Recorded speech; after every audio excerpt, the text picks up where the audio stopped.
موضوع الدرس في مذمة الحمز واللمز سورة الحمزة تفسير ابن كثير. الحمد لله رب العالمين والصلاة والسلام على أشرف الأنبياء وسيد المرسلين سيدنا محمد وعلى آله وأصحابه أجمعين. اللهم صل على سيدنا محمد وعلى آل سيدنا محمد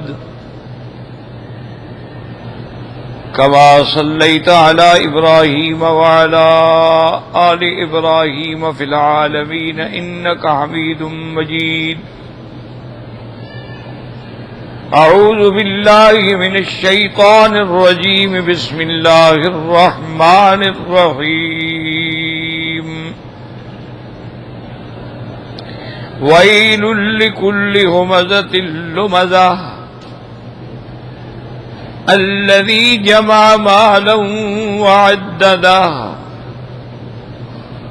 يحسب أن ماله أخلده كلا لينبذن في الحطمة وما أدراك ما الحطمة نار الله الموقدة التي تطلع على الأفئدة إنها عليهم مؤصدة في أمد ممددة. الحمدللہ کہ آج موسم الحج کے دروس کے بعد درس تفسیر کی ابتدا ہو رہی ہے،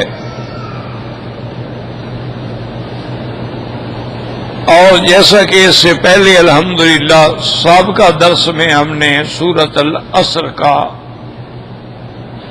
ترجمہ پڑھا تھا. سورۃ العصر میں اللہ تبارک و تعالی نے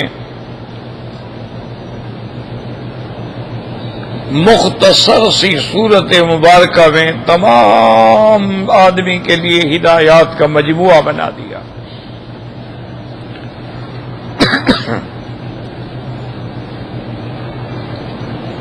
حتیٰ کہ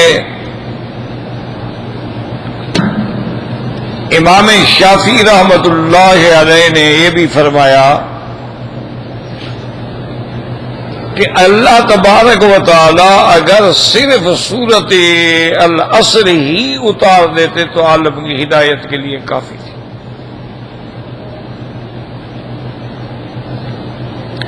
اس میں اللہ تبارک و تعالی نے والعصر میں قسم کھائی زمانے کی، اور آپ الحمدللہ یہ کئی صورتوں میں پڑھ چکے ہیں، سن چکے ہیں کہ مخلوق کو تو اللہ کے سوا کسی کی قسم کھانے کی اجازت نہیں ہے. یعنی کوئی بندہ بھی جب قسم کھائے تو صرف اللہ کی. اللہ کے نام کے سوا کسی چیز کی بھی قسم کھانا اتنا بڑا سخت گناہ ہے کہ حضور پاک نے فرمایا کہ وہ تقریباً گویا اس نے کفر کیا. کہ من حلف بغیر اسم اللہ، جس شخص نے اللہ کے نام کے سوا قسم کھائی ہے تو گویا اس نے کفر کیا. اور ایک روایت میں آیا ہے گویا اس نے شرک کیا. وجہ یہ ہے اس کی یاد رکھیں کہ آدمی جب قسم کھاتا ہے نا تو جس چیز کی قسم کھاتا ہے اس کا دل میں عظمت ہوتی ہے، اور دل میں یہ یقین ہوتا ہے کہ میں نے اگر جھوٹی قسم کھائی تو مجھے نقصان ہوگا. تو جب آدمی کسی غیر کی مرشد کی قسم ہے، یا مجھے اپنے بزرگوں کے آستان کی قسم ہے، یا مجھے اپنے بیٹے کی قسم ہے، یا مجھے اپنے سر کی قسم ہے، آنکھوں کی قسم ہے، یہ ساری چیزیں جو ہے یہ شرک میں لے جاتی ہیں۔ مانا یہ ہے کہ تم ان کو نفع نقصان کا مالک سمجھ رہے ہو۔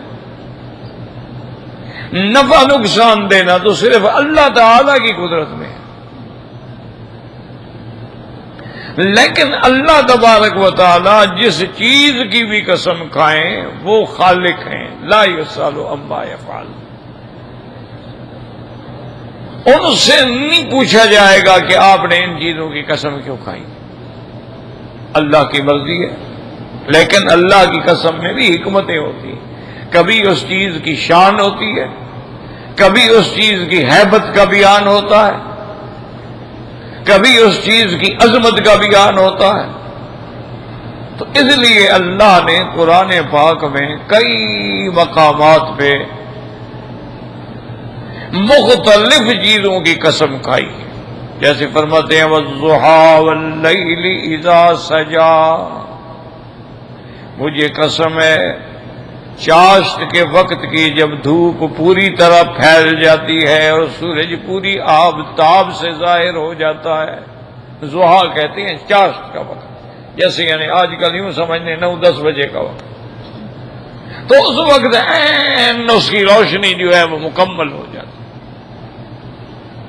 اسی لیے موسیٰ علیہ السلام نے جب فرعون سے مقابلہ کیا تو انہوں نے بھی جو وقت مقرر کیا، قال موعدکم یوم الزینۃ وان یحشر الناس ضحیٰ، کہ تمہارا ہمارا موعد جو ہے تمہاری عید کا دن بھی ہے اور ضحیٰ کا وقت ہوتا کہ ہر چیز روشن ہو، دیکھنے والوں کو سمجھ آ جائے۔ تو اللہ تبارک و تعالی نے ضحیٰ کی قسم کھائی، آگے فرماتے ہیں واللیل اذا سجا، مجھے قسم ہے رات کی جب اس کا اندھیرا چھا جائے، تو وہاں رات کی قسم کھائی۔ اور کسی جگہ اللہ تبارک و تعالی نے والنجم اذا ہوا، ستارے کی قسم کھائی۔ اور کسی جگہ اللہ تبارک و تعالی نے والطور وکتاب مسطور، اللہ نے طور کی قسم کھائی۔ تو اللہ کی تو مرضی ہے نا جس چیز کی قسم کھائی۔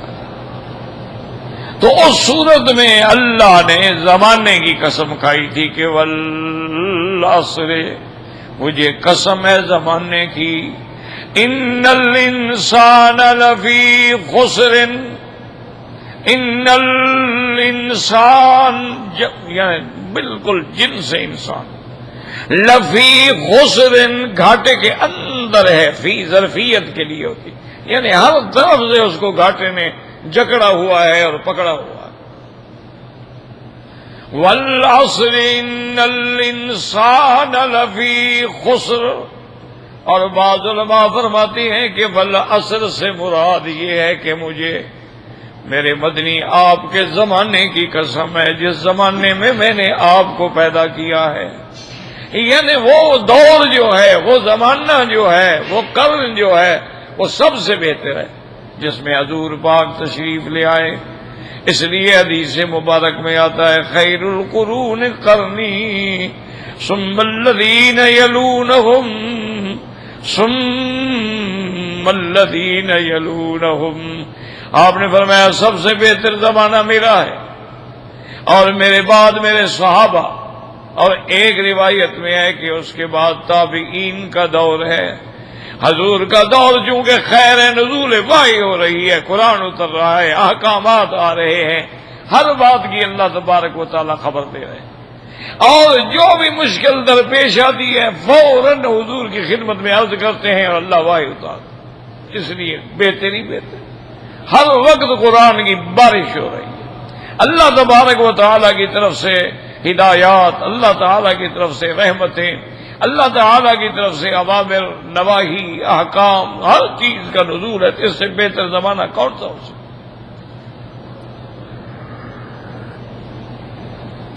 اور فرمایا ثم الذین یلونہم، یعنی اصحاب رسول کا دور جو صحابہ کا دور جو ہے، اہل بیت کا دور جو ہے، کیونکہ انہوں نے براہ راست علم حاصل کیا ہے محمد الرسول اللہ صلی اللہ علیہ وسلم۔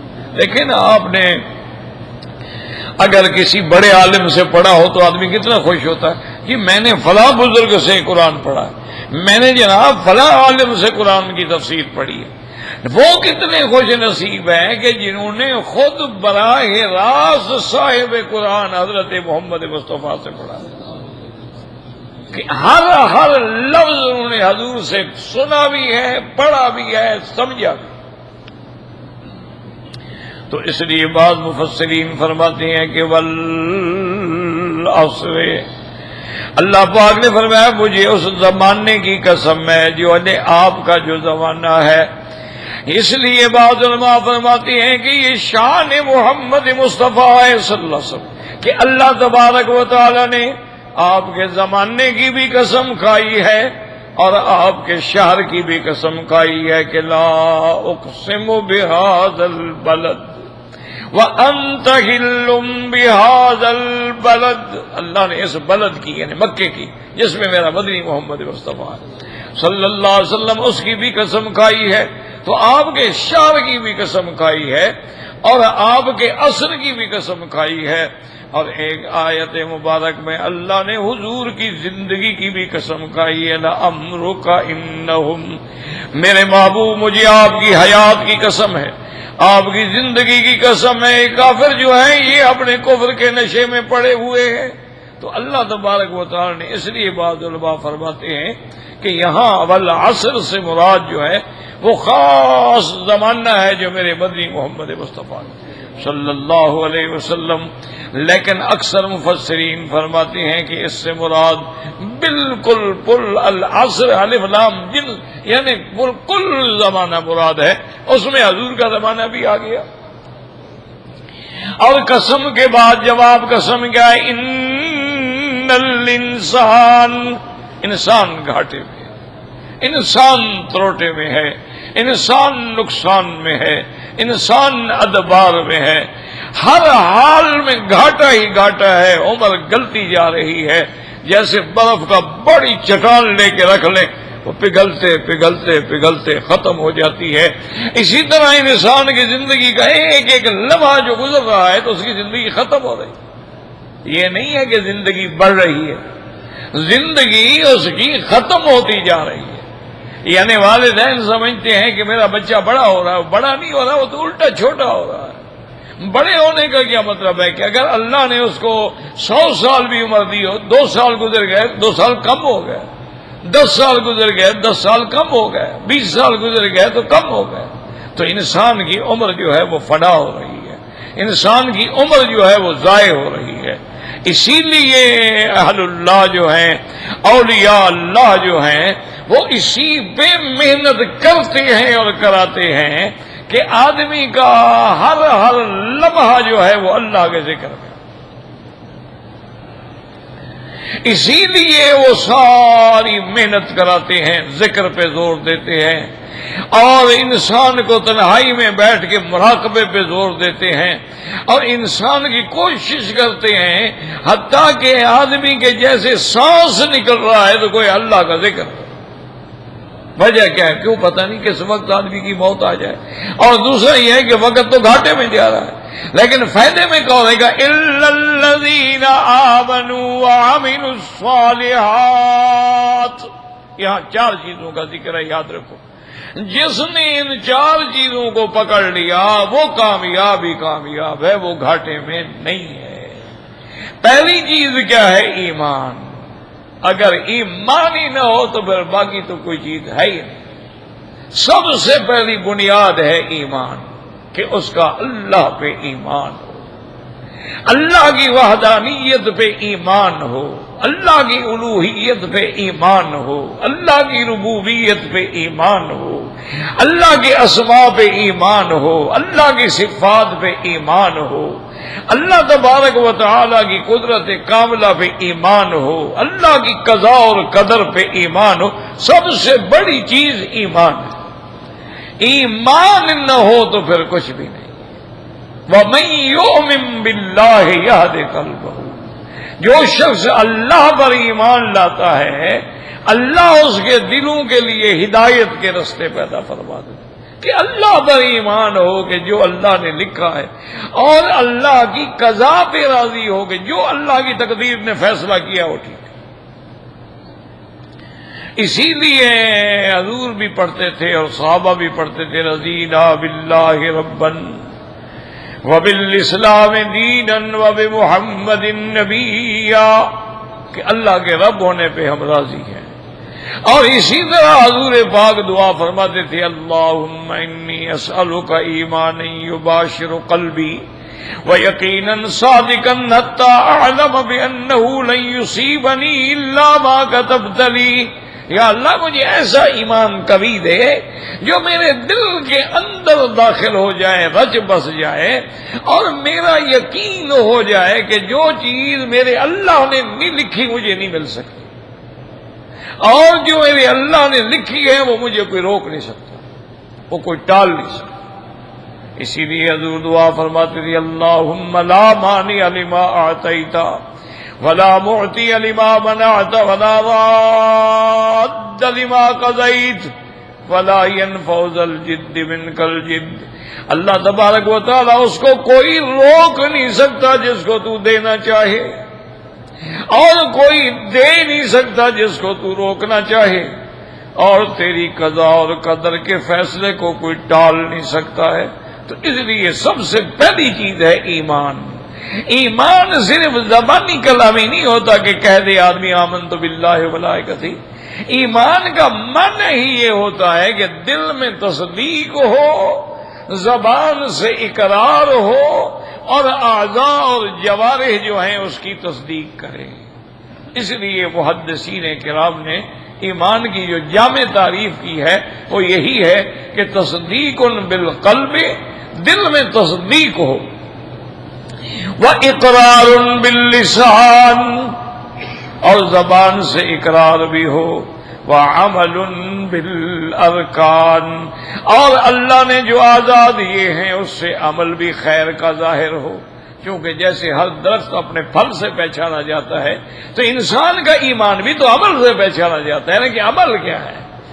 آدمی کہے کہ میرا اللہ پہ ایمان ہے لیکن نماز نہیں پڑھتا، میرا اللہ پہ ایمان ہے وہ حج نہیں کرتا، میرا اللہ پہ ایمان ہے وہ روزہ نہیں رکھتا، میرا اللہ پہ ایمان ہے لیکن حلال اور حرام کا فرق نہیں کرتا، میرا اللہ پہ ایمان، پھر ایمان کیا ہوا؟ یہ تو پھر نعوذ باللہ استہزاء ہو گیا، مذاق ہو گئی۔ تو صحیح معنی میں ایمان ہو کہ الا الذین آمنوا، جو اللہ پر ایمان لائے، اور آگے نتیجہ کیا نکلا؟ وَعَمِلُوا الصَّالِحَاتِ، صرف ایمان نہیں بلکہ انہوں نے پھر اعمال صالحہ کیے، کہ نماز کا وقت ہے تو نماز پڑھ رہے ہیں، اور روزے کا وقت ہے تو روزہ رکھ رہے ہیں۔ اب آپ یعنی اندازہ فرمائیں کہ اللہ والے جو گزرے ہیں وہ کتنی کتنی محنتیں فرماتے تھے کہ ساری رات قرآن کی تلاوت میں گزر جاتی، اور روزانہ قرآن کا ختم ہوا۔ کہہ دینا تو آسان ہے، کر کے دیکھو تو تجربہ ہو کہ ایک رات میں پورا قرآن ختم۔ اور اسی طرح یعنی اگر وہ نماز میں کھڑے ہیں بس تھوڑا سا آرام کیا پھر اس کے بعد مصلی پہ کھڑے۔ اللہ تبارک و تعالی نے خود قرآن پاک میں ان کی صفتیں بیان کی ہیں کہ دیکھیں میرے محبوب اور دیکھنے والوں، دیکھو ایمان والوں کو کہ تراہم رکعا سجدا، یا رکوع میں ہیں یا سجدے میں، یعنی ہر وقت وہ اللہ کی عبادت میں۔ اسی طرح اللہ تبارک و تعالی نے مومنوں کی صفتیں بیان فرمائی ہیں، وَعِبَادُ الرَّحْمَنِ الَّذِينَ يَمْشُونَ عَلَى الْأَرْضِ هَوْنًا وَإِذَا خَاطَبَهُمُ الْجَاهِلُونَ قَالُوا سَلَامًا وَالَّذِينَ يَبِيتُونَ لِرَبِّهِمْ سُجَّدًا وَقِيَامًا، اور میرے مومنوں کی صفت یہ ہے کہ ان کی راتیں یا سجدے میں گزرتی ہیں یا کھڑے ہیں اللہ کے آگے ہاتھ باندھ کے نماز میں کھڑے ہیں۔ اسی طرح اللہ تبارک و تعالی نے فرمایا کہ میرے مومنوں کی صفت کیا ہے؟ قد افلح المؤمنون الذین هم فی صلاتهم خاشعون والذین هم عن اللغو معرضون والذین هم للزکاة فاعلون والذین هم لفروجهم حافظون إلا على أزواجهم أو ما ملكت أيمانهم فإنهم غير ملومين۔ اللہ فرماتے ہیں کہ ایمان والوں کی صفت کیا ہے کہ خاشع، نماز کے اندر خشوع و خضوع، نماز میں ڈوبے ہوئے ہیں، انہیں دنیا کا پتہ ہی نہیں ہے کہ دنیا میں کیا ہو، اور لغو باتوں سے منہ پھیرنے والے ہیں، اور اللہ کے راستے میں زکوٰۃ صدقات دینے والے ہیں۔ اور مومنوں کی صفت یہ ہے کہ اپنے شرمگاہوں کی حفاظت کرنے والے ہیں، صرف اللہ نے بیوی حلال کی ہے یا ملک الیمین حلال کی ہے، ان کے علاوہ کبھی وہ حرام پہ نظر نہیں ڈالتے ہیں۔ اسی طرح فرمایا والذین هم لأماناتهم وعہدهم راعون، جو امانتوں کو اور عہد کی حفاظت کرنے والے ہیں۔ والذین هم علی صلواتهم یحافظون، اور جو اپنے نمازوں کی حفاظت کرنے والے ہیں۔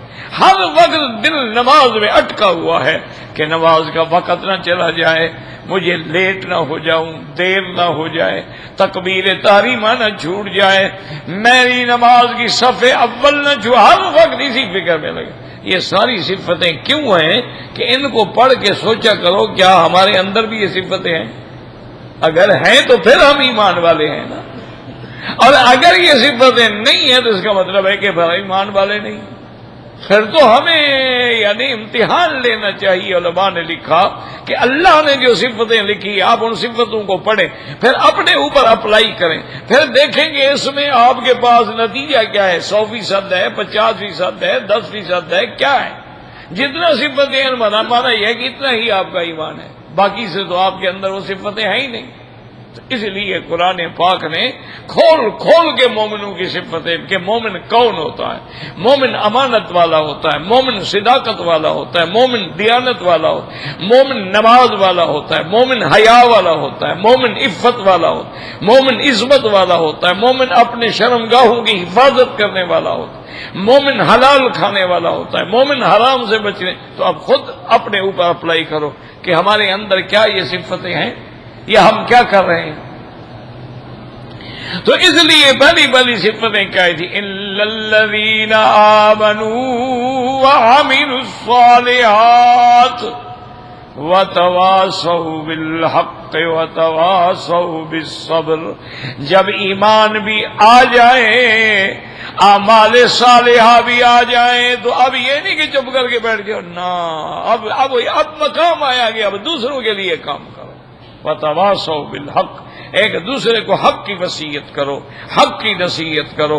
اسی سے بعض علماء نے لکھا ہے کہ تبلیغ کرنا جو ہے گویا وہ ایمان کا ایک حصہ ہے، کہ ہر آدمی جو ہے لازماً تبلیغ کرے، لازماً وہ دین آگے پہنچائے۔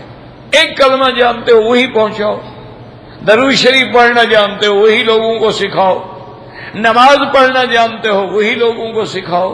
یعنی جو اللہ نے تمہیں دیا ہے، اس لیے میرے آقا نے رحمت دو جہاں نے سرکار دو عالم نے ارشاد فرمایا تھا، آپ نے ارشاد فرمایا کہ بلغوا انی ولو آیتن، ایک آیت بھی اگر آتی ہے تو آگے پہنچاؤ۔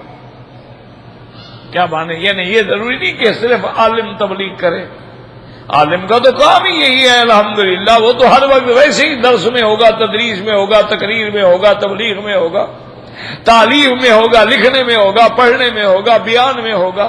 لیکن عام آدمی کے لیے بھی ضروری ہے کہ آپ مثلا نماز پڑھ رہے ہیں، آپ کے ساتھ والے بندے نے نماز میں رکوع سجود ٹھیک نہیں کیا تو نماز کے بعد کہ بھائی مہربانی کریں، دیکھیں اللہ نے آپ کو کتنا عقل دیا ہے، فہم دیا ہے، ہر کام ٹھہر ٹھہر کے کرتے ہو، سوچ سوچ کے کرتے ہو، روٹی بھی بڑی اچھی طرح چبا چبا کے کھاتے ہو، اللہ کی نماز کو صرف جھٹکے کے لیے آئے ہو، جھٹکا کر رہے ہو۔ پانی پینا ہو تو بڑے شوق سے پیتے ہو، دیکھتے ہو اور گلاس میں بچا کہ جی زیادہ نہ پی لوں، میں جی ایسا ایسا سپ کر رہا ہوں، یعنی پانی سے لطف لے رہا ہے، مزہ لے رہا ہے، چسکیاں لے رہا ہے، لیکن نماز کا جھٹکا کر اللہ اکبر اللہ اکبر اللہ اکبر اللہ اکبر، یہ کون سی نماز ہے بھائی؟ تو آپ کے ساتھ والے نے نماز غلط پڑھی ہے، تمہاری ذمہ داری ہے کہ اس کو سمجھاؤ۔ آپ کے ساتھ والا سب میں کھڑا ہے، وہ ادھر کھڑا ہے وہ ادھر کھڑا ہے، بھائی صفوں میں اتصال ہونا چاہیے، صفوں میں آدمی کو مل کے کھڑا ہونا چاہیے، ٹخنا ٹخنے کے برابر ہو، کندھا کندھے کے برابر ہو، بالکل صفیں سیدھی ہو۔ اگر ایک آدمی کی غلطی سے صف ٹیڑھی ہے تو اللہ نظر ہی نہیں فرماتا، اللہ نظر رحمت ہی نہیں فرماتا۔ تو آدمی یعنی غلطی تو ایک آدمی نے کی نا، غلطی تو دو آدمی نے کی، لیکن ساری صف جو تھی وہ اللہ کی نظر رحمت سے معلوم ہو گئی۔ اس لیے ہمیشہ یاد رکھیں کہ وَتَوَاصَوْا بِالْحَقِّ، کہ حق کی بات پہنچائیں، اور حق کی بات پہنچانے میں مار بھی پڑے گی، تکلیفیں بھی آئیں گی، پتھر بھی لگیں گے۔ انبیاء علیہم الصلاۃ والتسلیم نے حق پہنچایا تو ان کو شہید کیا گیا، انبیاء علیہم السلام نے حق پہنچایا تو ان کے سروں پہ آرے رکھ کر جیسے لکڑی کو چیرتے ہیں چیر دیے گئے۔ انبیاء علیہم الصلاۃ والتسلیم پہ نعوذ باللہ کون سا ظلم ہے جو روا نہیں رکھا گیا؟ اور امام الانبیاء سید الاولین والآخرین سیدنا محمد مصطفیٰ صلی اللہ علیہ وسلم پہ کون سا ظلم ہے جو نہیں کیا گیا؟ آپ کے راستے میں کانٹے بچھائے گئے، نماز کی حالت میں مردہ جانور کا اوج لے کے آپ کی گردن مبارک پہ رکھا گیا۔ حضور صلی اللہ علیہ وسلم پہ طائف کے اوباشوں نے اتنے پتھر برسائے کہ آپ کے جوتے مبارک خون سے بھر گئے۔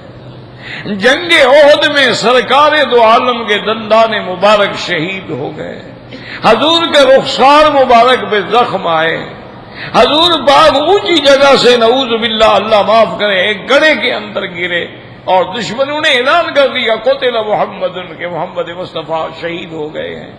اتنے مظالم برداشت کیے کہ صحیح حدیث ہے میرے مدنی پاک کی، آپ نے فرمایا انی اوذیت فی سبیل اللہ ما لم یؤذ نبی قبلی قط، آپ نے فرمایا اللہ کے راستے میں جتنا مجھے عذاب دیا گیا، ایذا دیا گیا، مجھ سے پہلے کسی پیغمبر کو نہیں ستایا گیا، یعنی سب سے زیادہ تکلیف جو ہے حضور پاک کو دی۔ اسی مکے میں دیکھیں 3 سال تک حضور نے قید کی زندگی گزاری، شیب ابی طالب، مقاطع ہو گیا، آنا جانا بند، بات چیت بند، کوئی سودا اندر نہیں جا سکتا، کوئی چیز اندر نہیں جا سکتی، کہاں سے لیں اور کہاں سے کھائیں، لیکن حضور پاک نے برداشت کیا۔ تو اس لیے اللہ فرماتے ہیں کہ پہلی شرط کیا ہے؟ ایمان، اور اس کے بعد کیا ہے؟ وَعَمِلُوا الصَّالِحَاتِ، اور اس کے بعد کیا ہے؟ وَتَوَاصَوْا بِالْحَقِّ، کہ حق بات جو ہے پہنچائیں، وَتَوَاصَوْا بِالصَّبْرِ، اور صبر کی نصیحت بھی کریں کہ بھائی اگر حق کے راستے میں تکلیفیں آئیں تو برداشت کرو۔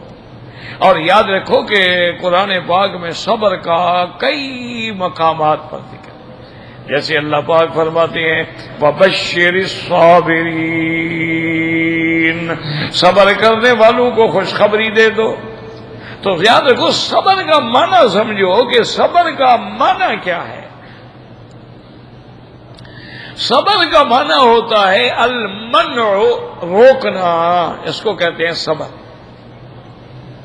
اب جو صبر کا حکم ہے تو کیا معنی ہے؟ تو اس لیے یاد رکھیں کہ ایک تو صبر ہوتا ہے جب آدمی کو اللہ نہ کرے کوئی مصیبت آئے، کوئی فوت ہو گیا، وفات ہو گئی، یعنی ماں باپ ہیں، بھائی ہیں، اولاد ہیں، کوئی حادثہ، یہ بھی مصیبت ہے.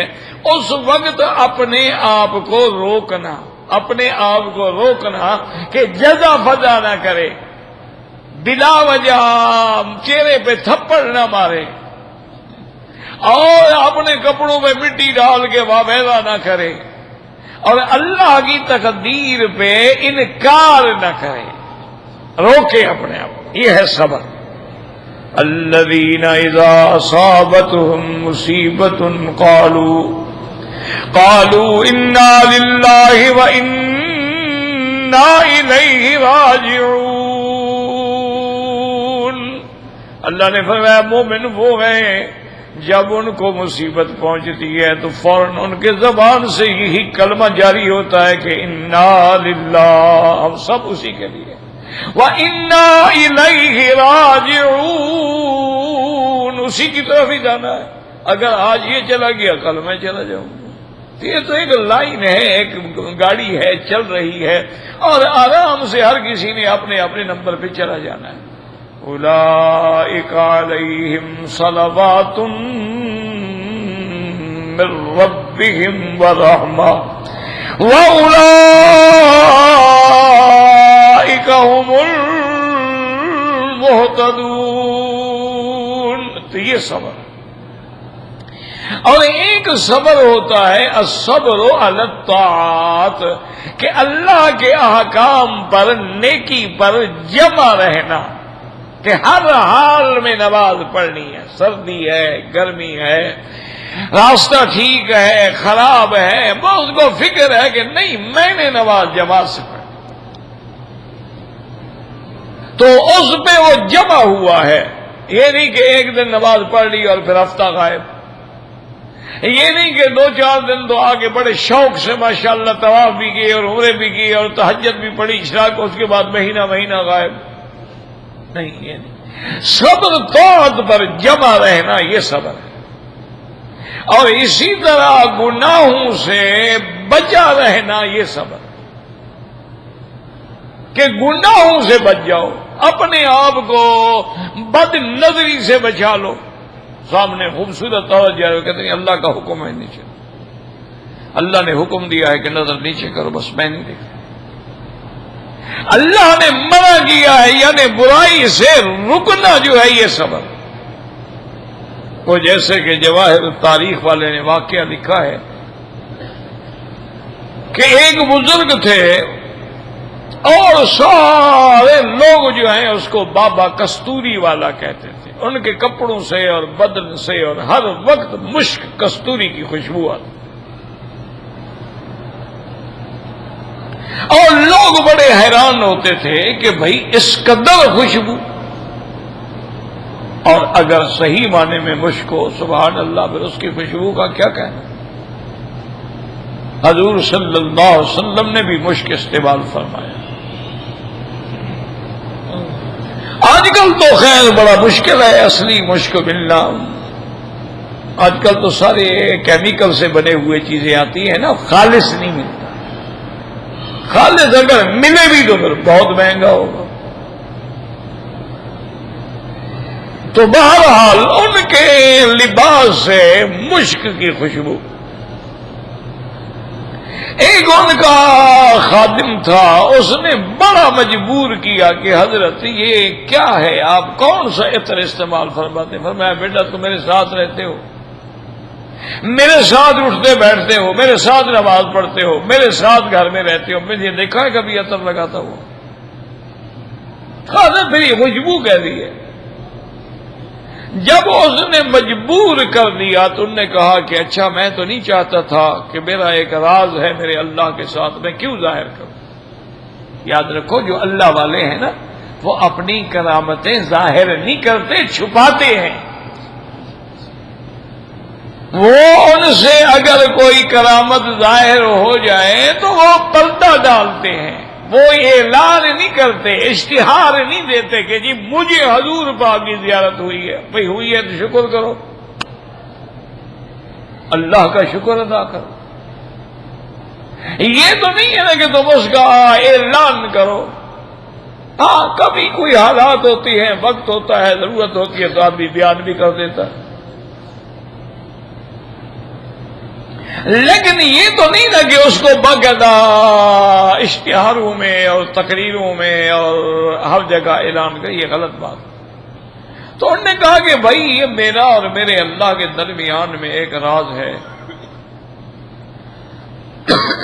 اور میں نہیں چاہتا کہ ظاہر کروں،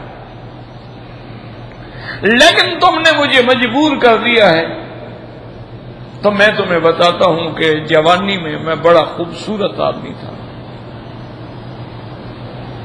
اللہ نے مجھے بڑا حسن و جمال دیا تھا، اور میرے والد نے مجھے ایک کپڑے کے دکان پہ ملازم کرا دیا تھا کہ بھی اس دکان پہ کام کرو، سیکھو، پھر جب سیکھ جاؤ گے تو پھر اپنا دکان کریں۔ اور میں دیانت سے، امانت سے اس کے دکان پہ کام کرتا تھا۔ ایک دن اتفاق سے اس علاقے کی کوئی خانزادی، کوئی امیر زادی، کوئی شہزادی جو تھی وہ کپڑے لینے کے لیے آئی، اور اس کی جب میرے جمال پہ اور حسن پہ اور جوانی پہ اور شباب پہ نظر پڑی وہ تو دیوانہ ہو گئی۔ اب اس نے اپنا معمول بنا لیا کہ وہ روزانہ کسی بہانے سے آ جاتی، کبھی یہ کپڑا لے لو، کبھی یہ لے لو، کبھی وہ لے لو، اور مجھے مالک کہتا بھی یہ اٹھا کے دکھاؤ، یہ دکھاؤ، یہ دکھاؤ۔ میں تو ملازم تھا، نوکر تھا، دکھاتا، لیکن میرے دل میں تو کوئی خیال ہی نہیں ہے، یہ تصور ہی نہیں کہ بھی یہ اس لیے آتی ہوگی۔ کہتے ہیں کہ پھر کئی دنوں کے بعد ایک بوڑھی عورت آئی،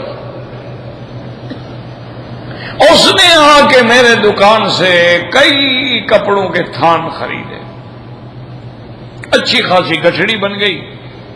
تو اس نے دکاندار سے کہا کہ مہربانی کر کے اس لڑکے کو حکم دو کہ یہ میرے گھر یہاں سے زیادہ دور نہیں ہے، قریب ہے، یہ مجھے وہاں تک پہنچا دے، میں بوڑھی عورت ہوں، میں تو اتنا کپڑا نہیں اٹھا سکتی۔ انہوں نے بھی کہہ دیا کہ ہاں بھائی ٹھیک ہے، لے جاؤ، چھوڑاؤ، بڑی بی بوڑھی ہیں، بزرگ عورت ہیں، خاتون ہیں، چھوڑ دو۔ میں کپڑے لے کے چل پڑا، وہ میرے آگے آگے، میں اس کے پیچھے۔ وہ کہتے جی کہ چلنے کے بعد مجھے وہ ایک ایسی محل میں لے کے آئی کہ میں نے تو حیران ہو گیا کہ اس علاقے میں یہ محل ہے اور میں نے نہیں دیکھا۔ خوبصورت محل، دیوار، دروازے، پہرے۔ انہوں نے کہا آ جاؤ، آ جاؤ، تم بھی اندر آ جاؤ، کوئی بات نہیں۔ وہ مجھے لے کے بالکل اندر جو ان کا یعنی مجلس کا کمرہ تھا، ڈرائنگ روم تھا، وہاں لے گئی، اور میں نے گٹھڑی اتار کے رکھ دی۔ انہوں نے کہا اچھا بیٹھ جاؤ، میں تمہیں کوئی پانی، کوئی شربت پلاتی ہوں، پھر چلا جانا، تم نے اتنا میری خدمت کی ہے۔ وہ چلی گئی اور وہی عورت جو روز آتی تھی وہ آ گئی، اور وہ بھی حسن و جمال کا مرقع تھی، لیکن میں تو بالکل اللہ کے خوف سے نظر نیچے کر لی فوراً۔ اس نے مجھے کہا کہ دیکھو تم لاکھ نظریں نیچے کرو، اب میرے محل سے تم باہر نہیں جا سکتے، اور اگر تم نے میرا کہنا نہ مانا تو میں تمہیں قتل کروا کے اسی محل کے کسی دیوار کے نیچے گڑھا بنا کے دفن کرا دوں گی، کون پوچھے گا میرے گھر میں کون آیا تھا۔ میں نے کہا بی بی جو مرضی ہے کر لو، لیکن میں تو گناہ نہیں کر سکتا، مجھے قتل کرا دو، لیکن میں گناہ نہیں کر سکتا، جو چیز حرام ہے وہ حرام۔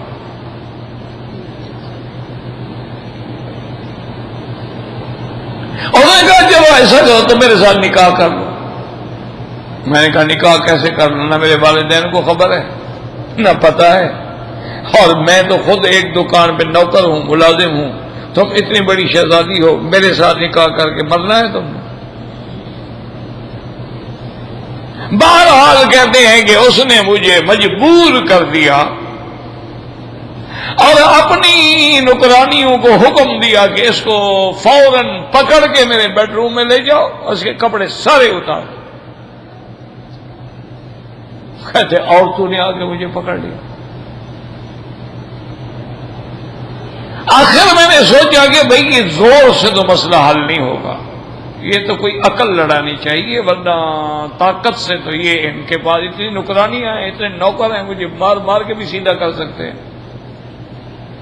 تو میں نے ان کو کہا، میں نے کہا دیکھو بات سنو، مجھے تنگ نہ کرو، میں بہرحال راضی ہوں، میں تمہاری شہزادی کی خواہش پورے کرنے کے لیے راضی ہوں، مجھے اتنی مہلت دے دو کہ میں حمام میں جا کے اپنی حاجات سے بھی فارغ ہوں اور غسل کر کے اپنے ہاتھ سے اس کے قابل تو بنوں نا میں. انہوں نے کہا ٹھیک ہے، وہ خوش ہو گئی. انہوں نے جا کے ان کو بتایا، انہوں نے کہا جی وہ راضی ہو گیا. انہوں نے کہا اچھا، بڑی اچھی بات. وہ کہتے ہیں کہ میرے ذہن میں پھر یہی آیا کہ حمام کے فرش پہ بیٹھ کے میں نے اپنی فراغت کی اور پیشاب اور پاخانہ جو تھا لے کے اپنے چہرے پہ بھی مل لیا، اپنے بدن پہ بھی مل لیا اور سارے کپڑوں پر بھی مل لیا، اور اس کے بعد اس کے کمرے میں کھڑا ہو گیا. وہ بڑے شوق سے اندر آئی کہ اب تو وہ مان گیا ہے. اندر آئی تو بدبو کے بھبکے اٹھ رہے، پخانا ہے. اور نے کہا یہ کیا ہے؟ میں نے ہاں ہوں جی. انہوں نے کہا یہ پاگل ہے. نوکرانی کو بلایا، نکالو اس کو، میرے گھر سے نکالو اس کو.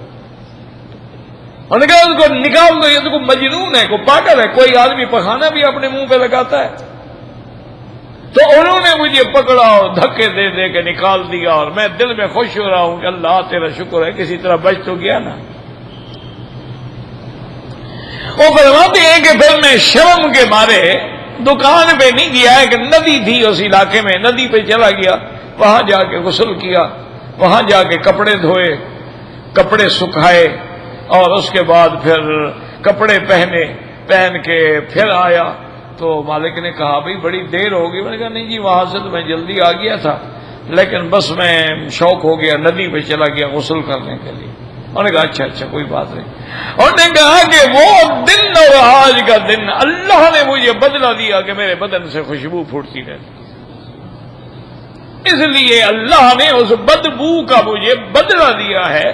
آج میں بوڑھا ہو گیا، زمانہ گزر گیا، جوانی گزر گئی، اتنے سال گزر گئے، لیکن خوشبو نہیں ختم ہوئی. تو اس لیے اللہ تبارک و تعالی اس کو کہتے ہیں صبر، کہ حسن خود دعوت دے رہا ہے، حسن خود بلا رہا ہے، لیکن ایمان روک رہا ہے.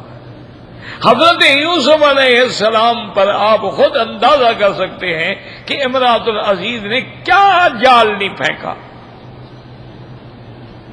یعنی طاقت بھی ہے، دولت بھی ہے، حسن بھی ہے، جوانی بھی ہے، اقتدار بھی ہے، اور حضرت یوسف علیہ السلام غلام ہیں، خریدے ہوئے ہیں. کیا کر سکتے ہیں؟ یعنی کوئی طاقت ہی نہیں نا، خود ان کا ہی تو غلام ہے، انہوں نے تو خریدا ہے، انہی کے گھر میں رہتے ہیں.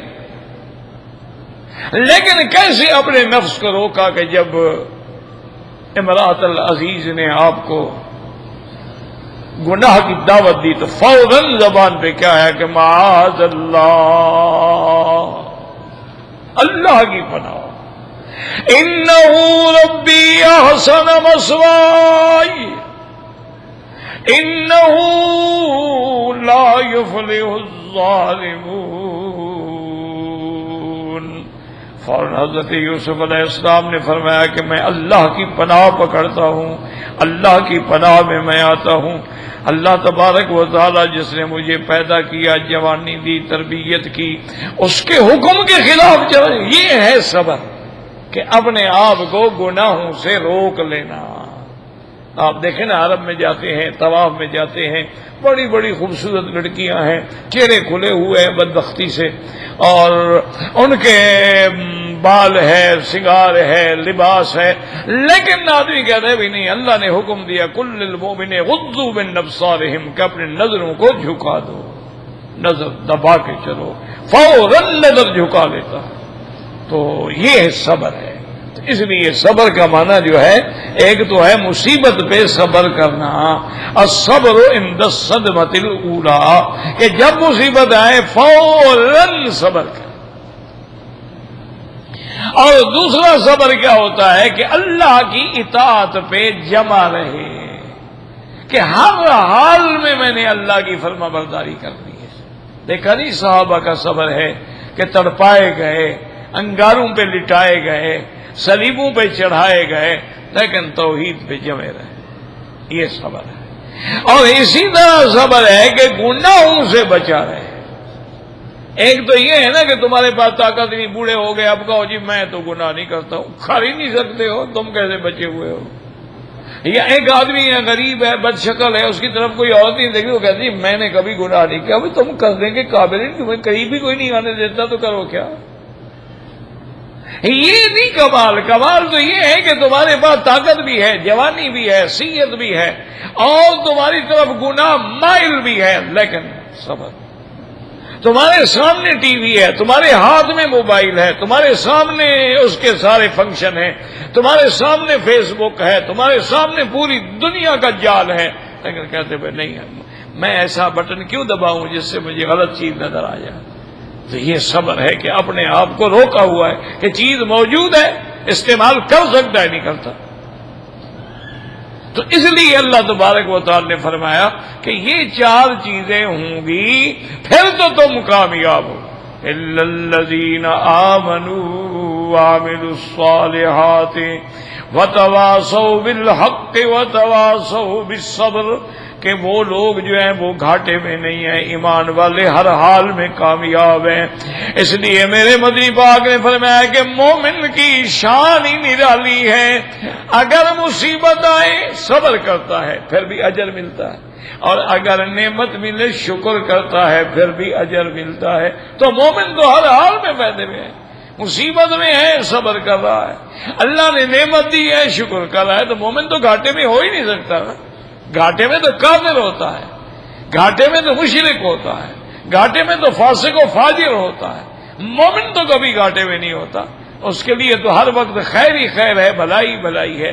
تو اس صورت میں اللہ تبارک و تعالی نے جو ہم نے سورت تلاوت کی تھی تو اس لیے اس میں یہ چیز تھی کہ اللہ نے قسم کھائی زمانے کی، اور اس کے بعد بتلایا کہ انسان گھاٹے میں ہے. لیکن وہ لوگ جو ایمان لائے ہیں، دل سے اعمال کیے ہیں اچھے اپنے جوارے سے، اور اللہ کی اطاعت پہ ادا کرتے رہے ہیں، اور ترک محرمات کرتے رہے ہیں، اور تواصوا بالصبر، مصائب پر بھی، عذاب پر بھی، تکلیفوں پر بھی بالکل صبر کرتے رہے ہیں، وہ لوگ جو ہیں کامیاب ہیں. اور اس کے بعد آج جو ہم نے پڑھا ہے یہ سورۃ الہمزہ ہے. یہ سورت جو ہے مکی صورتوں میں ہے. انشاءاللہ زندگی باقی تو پھر انشاءاللہ بیان کریں گے. اللہ تبارک و تعالی ہمیں توفیق دے.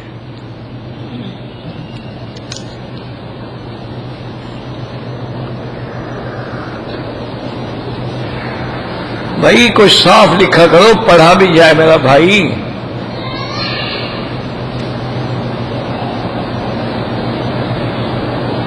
مجھے تو بالکل لفظ ہی نہیں پڑھا جاتا. کیا لوگ آتا ہے رات کو جاتا ہے، پتہ نہیں کیا ہے، کوئی سمجھ نہیں لکھا کیا ہے.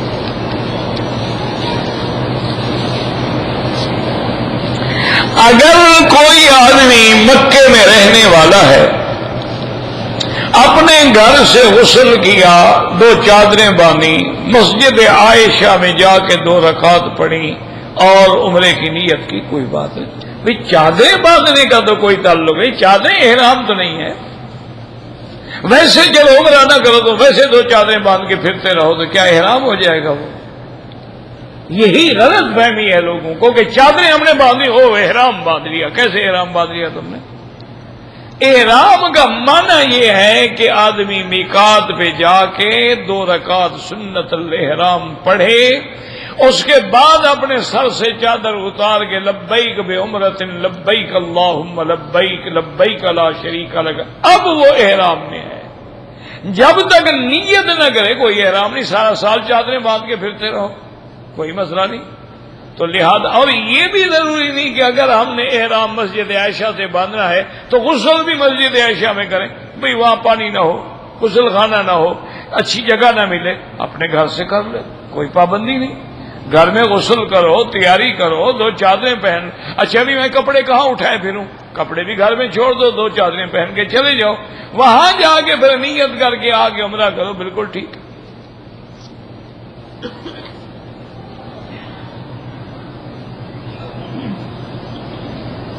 طواف کے بعد جو 2 رکعات ہیں یہ امام ابو حنیفہ رحمت اللہ علیہ کے نزدیک تو واجب ہے، باقی ائمہ کرام کے نزدیک یہ سنت ہے. یعنی کیا مطلب، فرق کیا ہوا؟ امام صاحب فرماتے ہیں کہ یہ 2 رکعت ہر حال میں پڑھنی پڑے گی. یعنی اگر تم نے ایک دفعہ بھول گئے، نہیں، جب یاد آئے پڑھنی ہوں گی، واجب ہے.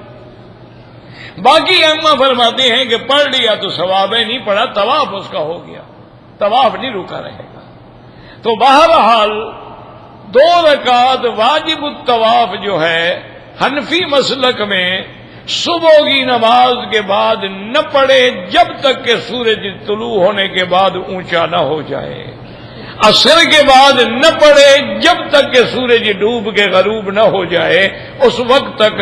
ان 2 وقتوں میں صحیح حدیث مبارک ہے جس میں حضور نے منع فرمایا ہے کہ لا صلاۃ بعد الفجر حتی تطلع الشمس ولا صلاۃ بعد العصر حتی تغرب الشمس. تو یہ صحیح حدیث ہے.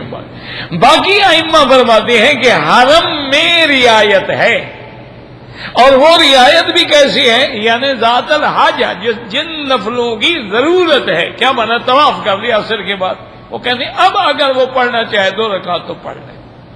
ایسے وہ بھی کہتے ہیں نہ پڑھے. حرم کے باہر وہ بھی کہتے ہیں کہ ان وقتوں میں نہ پڑھے. حرم میں بھی وہ کہتے ہیں کہ بھی چونکہ یہ ضرورت ہے کہ اس نے طواف کر لیا اور 2 رکعت پڑھنی ہے، یا آیا ہے اس نے طواف نہیں کرنا، تحیت المسجد پڑھنی ہے، تو اس لیے وہ کہتے ہیں کہ اس مقام پہ یہ جائز ہے. لیکن بات یہ یاد رکھو کہ یہ جو مسئلے ہیں نا، یہ افضل اولا کے مسئلے ہیں، یہ لڑائی جھگڑے کے مسئلے نہیں. یعنی ایک آدمی ایک حدیث میں عمل کر رہا ہے، نہیں پڑھتا اس وقت میں، اس کو جبر نہ کرو. اور ایک آدمی رعایت سے فائدہ اٹھاتے ہوئے پڑھ رہا ہے، اس سے بھی جھگڑا نہ کرو.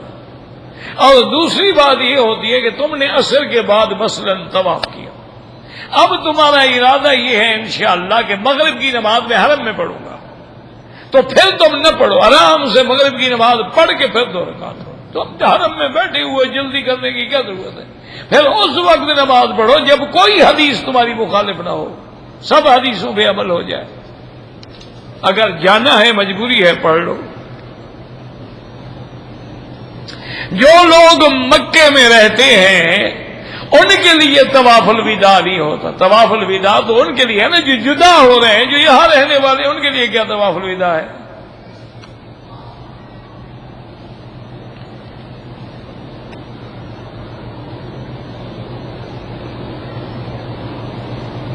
میری والدہ گردے کی مریض ہیں، ان کو پانی زیادہ پینا پڑتا ہے، انہوں نے رمضان کے روزے نہیں رکھے ہیں، تو ان کا فدیہ دے دو. فدیۃ طعام مسکین، یعنی ایک آدمی کے کھانا، یا یوں سمجھ لو کہ جیسے صدقہ فطر ہوتا ہے 3 کلو، یہاں کے اعتبار سے حنفی مسلک میں 1.25 سیر گندم ہے، اسی طرح حساب کر کے اتنے دنوں کا فدیہ ادا کر دو.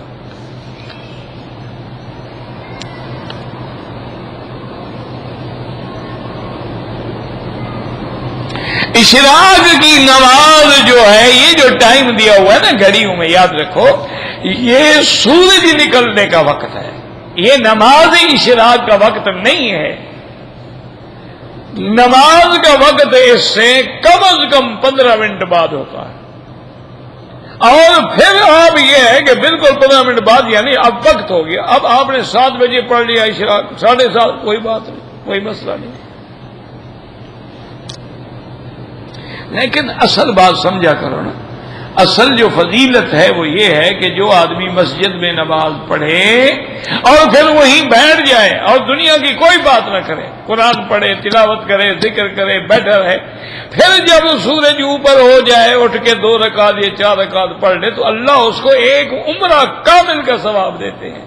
تو مانا یہ ہے کہ انتظار یہ نہیں کہ 8 بجے یاد آیا تو پڑھ لیا، وہ نماز تو ہوگی لیکن یہ فضیلت تو نہیں ملے گی. یہ فضیلت اس کے لیے ہے جو نماز پڑھ کے بیٹھا رہے, بات نہ کرے دنیا کی, قصے کہانیاں نہ کرے, ذکر کرے یا خاموش بیٹھا رہے.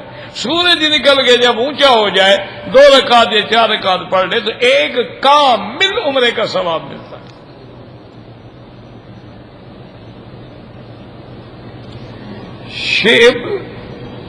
شعب تو کوئی نام نہیں ہوتا بھائی, آیان بھی کوئی نام نہیں ہوتا, ہم نے تو نہیں سنے آج تک. شعب ابی طالب گھاٹی کو تو کہتے ہیں, وادی کو کہتے ہیں شعب. شعوبا وقبائل لتعارفوا, تم نے یعنی گھاٹی رکھا ہے اپنا, کس بات کی گھاٹی ہوتا؟ ایسے نئے نئے نام ڈھونڈتے رہتے ہیں لوگ کہ کوئی ایسا نیا نام ہو نا جو اور کسی کا نہ ہو. انا للہ و انا الیہ راجعون. وضو میں شک آتا ہے, میں بار بار وضو کرتا ہوں, یہ بیماری ہے, اس کو کہتے ہیں وسواس قہری, کہ زبردستی آدمی شک میں مبتلا ہو جاتا ہے. کسی سائیکاٹرسٹ ڈاکٹر کے پاس جاؤ, 1 گولی دے گا, 4 دن کے بعد ٹھیک ہو جاؤ, خواہ مصیبت میں نہ پڑے رہو. نماز میں زبان رک جاتی ہے, بہرحال جتنا تم سے ہو سکتا ہے کوشش کرو, باقی اللہ کے ہاتھ میں.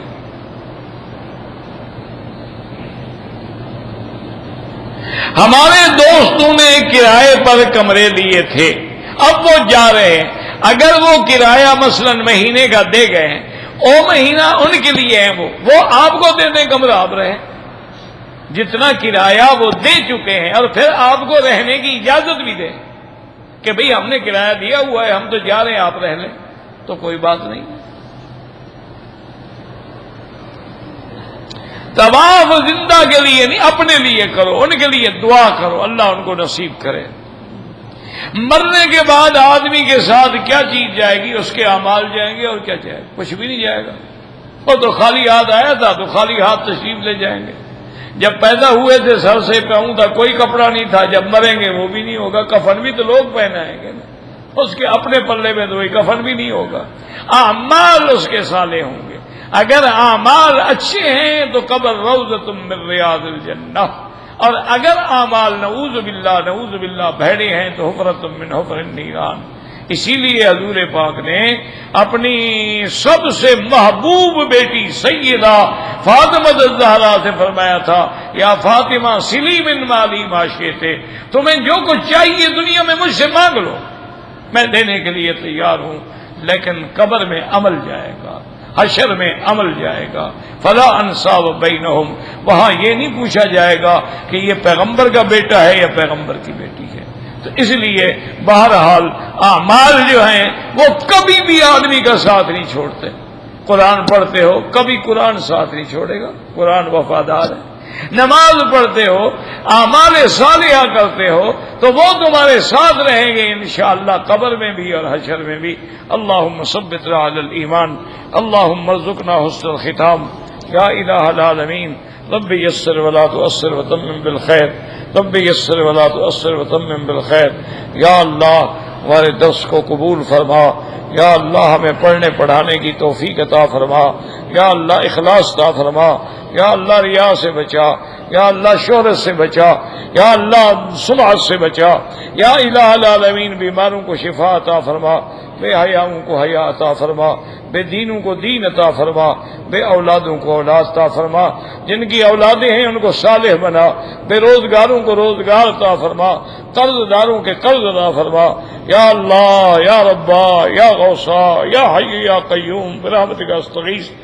اللهم لا تخزنا فإنك بنا عالم ولا تعذبنا فإنك علينا قادر. اللهم لا تجعل مصيبتنا في ديننا ولا تجعل الدنيا أكبر همنا ولا مبلغ علمنا. اللهم لا تسلط علينا بذنوبنا من لا يخافك فينا ولا يرحمنا. سبحان ربك رب العزة عما يصفون وسلام على المرسلين والحمد لله رب العالمين. صلى الله تعالى على خير خلقه سيدنا محمد وعلى آله وصحبه أجمعين. اللهم صل على سيدنا محمد وبارك وسلم عليه.